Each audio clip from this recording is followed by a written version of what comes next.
Hey guys, how's it going? Welcome back. So we've got the MacBook Air mid 2013 with a whole whopping 4 gigabytes of RAM in it that's not upgradable. Thank you, Apple. Not. Anyways, and a 256 gig hard drive, which I did upgrade because you can.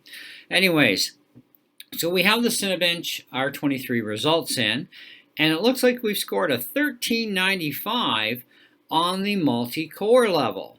Now this is only a 2-core, 4-thread, 1.3 gigahertz Intel Core i5. So I think it did actually not too shabby for itself. Now in single core testing, of course, we have a score of 548.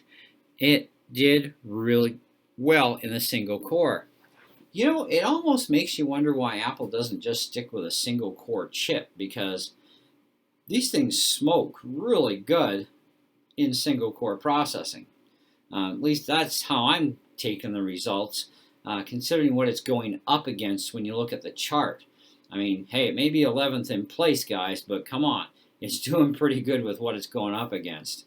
So I think that's pretty respectable. In all. Now, I've always felt that this machine really lacks in RAM, and of course there's nothing we can do about it. More RAM the merrier, you know what I mean?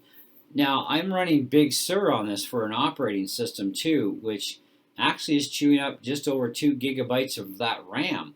So it's kind of really dicey when you start thinking about programs, how much RAM am I really sucking up?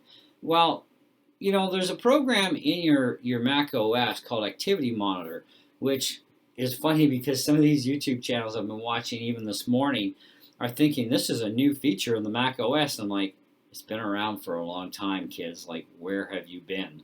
Are you just a new convert or something? Like, we've had Activity Monitor for quite a while.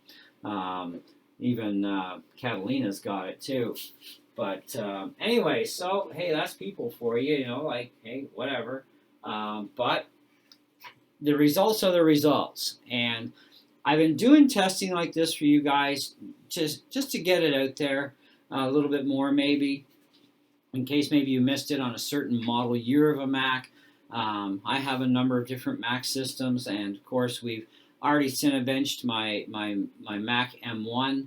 I actually went through it twice because I got an update which actually sped things up a little bit more, and it did better on Cinebench. Of course, my 2013, mid-2013 MacBook Pro as well. My wife has a MacBook Pro running Sierra that I'm thinking we're going to Cinebench that one next.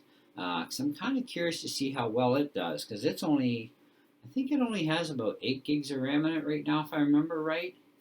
And it's running High Sierra, and I can't remember how fast it is, but it's a 20... I think hers is a 2011. I don't know. I'll have to check on it. But we will Cinebench that one too, because this has really got me curious now. Even more so. But anyways, so these are the results we have with Cinebench testing. Okay?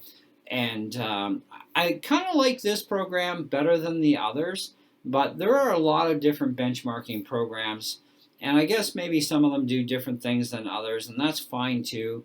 But we can get a bit of a snapshot at, you know, this is what it's up against, this is what it's scored as, and I think we can pretty much take that as what it is, okay?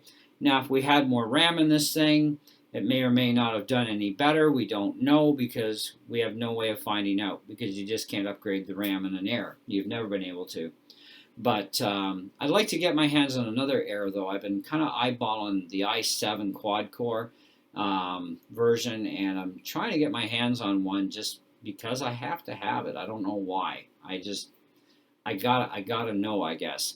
But anyways, so let me know what you guys think. But if you are looking at an Air at all, especially an older generation one, this does run Big Sur, so you are going to be current until they cut Big Sur off, which won't be for quite some time yet. So very usable laptop. Now, I'll tell you right now, I've done editing on this with iMovie, and it works really well, which is very shocking for a Duo 1.3 in a Mac. I was very surprised doing video editing. I've also run Logic Pro X, and GarageBand on this thing, and even with 4 gigs of RAM, it actually doesn't do half bad. It does pretty decently. And even for some light gaming, it does a pretty good job as well. So you can be rest assured that, yes, it can actually do some gaming. Nothing major, mind you, but it can do some light duty stuff. And Halloween 3D actually is surprising that it actually runs full out with no issues. Anyways, that's what I got. Take it for what it is. Thanks for watching. Hope you enjoyed the video, and we'll definitely catch you guys in the next one. See ya.